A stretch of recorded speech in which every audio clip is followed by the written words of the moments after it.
അധ്യായം 60.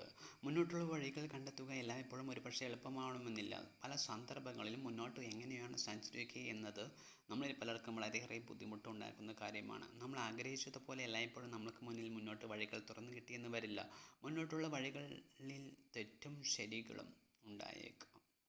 തെറ്റിൻ്റെ വഴികൾ ഒരിക്കലും തിരഞ്ഞെടുക്കാതിരിക്കുക. തെറ്റിൻ്റെ പരിണിത ഫലം വളരെയേറെ സങ്കടങ്ങൾക്ക് ഒരുപക്ഷെ കാരണമായേക്കാം. നേരായ വഴികളിലൂടെ സഞ്ചരിച്ചാൽ മാത്രമാണ് എന്നുമെന്നും നിലനിൽക്കുന്ന സന്തോഷവും സമാധാനവും ഉണ്ടാവുകയുള്ളൂ. തെറ്റായ വഴിയിലൂടെ കിട്ടുന്ന സന്തോഷത്തിന് അധികം ആയുസ്സ് കാണുകയില്ല. നമ്മൾ ഇന്ന് ചെയ്യുന്ന കാര്യങ്ങൾ നമ്മുടെ നാളുകളെ വളരെയേറെ സ്വാധീനിക്കുന്നുണ്ട്. ഇന്ന് നമ്മൾ അനുഭവിക്കുന്നതെല്ലാം ഇന്നലകളിൽ നമ്മൾ ചെയ്തതിൻ്റെ പരിണിത ഫലങ്ങളായിരിക്കാം.